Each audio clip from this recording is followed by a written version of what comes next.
भारत एक ऐसा उपमहाद्वीप जहां आप कुछ 100 किलोमीटर चले तो पूरा का पूरा भूगोल ही बदल जाता है। पर कभी सोचा है कि ये कमाल की विविधता आई कहां से? आज हम इसी कहानी की परतें खोलने वाले हैं। एक ऐसी कहानी जिसे करोड़ों सालों की कुदरती ताकतों ने लिखा है और जो आज भी हमारी और आपकी जिंदगी तय करती है। देखिए, ये कहानी किसी पहाड़ की चोटी या नदी के किनारे से शुरू नहीं होती। नहीं, इसकी शुरुआत हुई थी एक बहुत ही जबरदस्त भूवैज्ञानिक घटना से। दो महाद्वीपों के बीच एक ऐसी महाटक्कर जिसने भारत का नक्शा और उसकी किस्मत हमेशा हमेशा के लिए बदल दी। चलिए मेरे साथ जरा समय में पीछे चलते हैं, लगभग 5 करोड़ साल पीछे। कल्पना कीजिए, जमीन का एक बहुत बड़ा टुकड़ा जिसे हम आज इंडियन प्लेट कहते हैं, वो तेजी से उत्तर की तरफ बढ़ रहा है और सीधा यूरेशियन प्लेट से जा टकराता है। ये कोई मामूली टक्कर नहीं थी, ये इतनी शक्तिशाली थी कि इसने पृथ्वी की सतह को किसी कागज की तरह मोड़ दिया और दुनिया की सबसे ऊंची पर्वत श्रृंखला हिमालय को जन्म दिया। लेकिन सवाल ये है कि इस टक्कर से पहले भारत था क्या? दरअसल ये प्राचीन, बेहद कठोर चट्टानों के बड़े बड़े टुकड़ों से बना था, जिन्हें जियोलॉजिस्ट क्रेटन कहते हैं।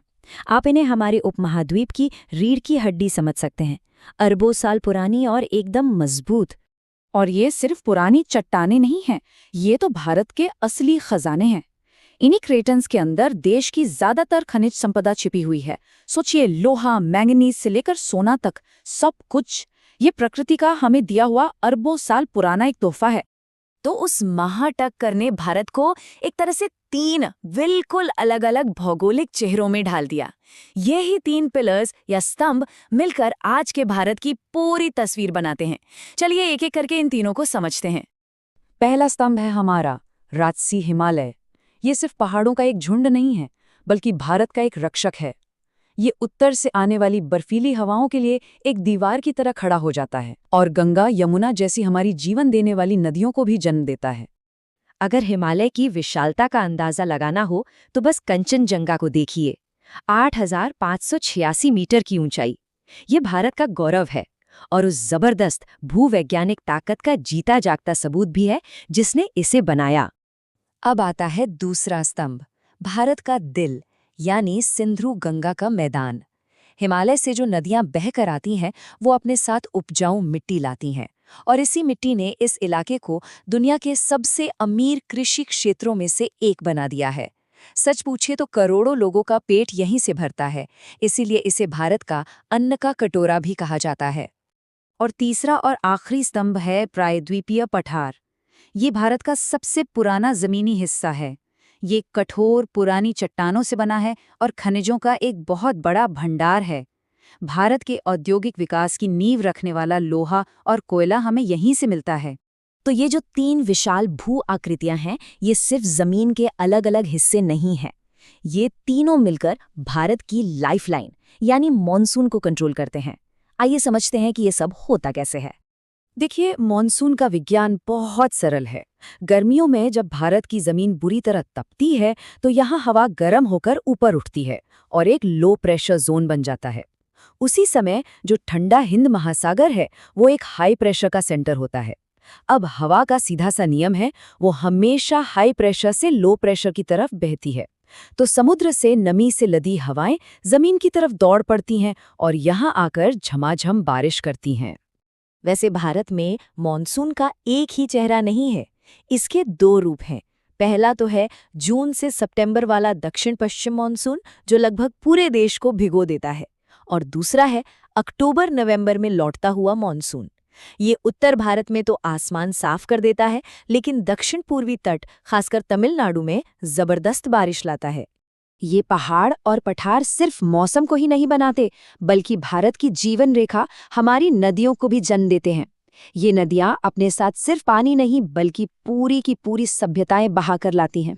जरा देखिए, ब्रह्मपुत्र और सिंधु जैसी नदियां हजारों किलोमीटर का लंबा सफर तय करती हैं, अपने किनारों पर जिंदगी और संस्कृति को सींचती हैं। ये पानी की सिर्फ धाराएं नहीं हैं, ये तो हमारे इतिहास का जीता जागता प्रवाह हैं। भारत की नदियों में एक बहुत ही दिलचस्प फर्क है।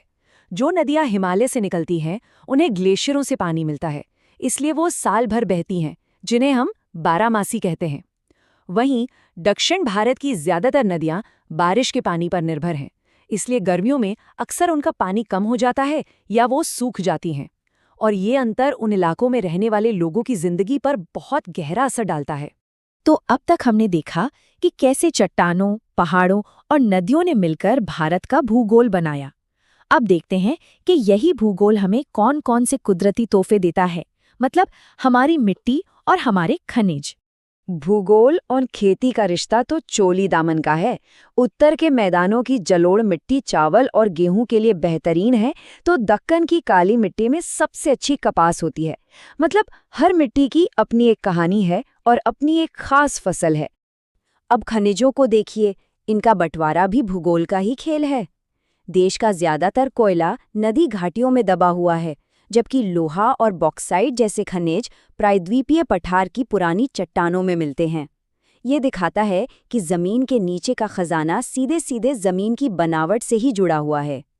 तो पूरी कहानी का सार ये है कि भारत के संसाधन कहीं भी यूं ही बेतरतीब नहीं बिखरे हैं।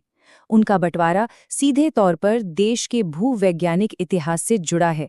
एक तरह से ये समझना कि भारत बना कैसे, इस बात को समझने की चाबी है कि भारत के पास आज क्या-क्या है। तो हमने करोड़ों साल पुरानी एक टक्कर से शुरू करके आज के भारत तक का सफर देखा, लेकिन ये कहानी यहाँ खत्म नहीं होती। क्लाइमेट चेंज और हमारी अपनी गतिविधियाँ इस भूगोल को हर पल, हर दिन बदल रही हैं। तो सवाल ये उठता है कि आने वाले समय में भविष्य का भारत कैसा दिखेगा और ये बदलाव हमारी अगली पीढ़ियों को कैसे प्रभावित करेगा। ये एक ऐसा सवाल है जिस पर हम सभी को गंभीरता से सोचना चाहिए।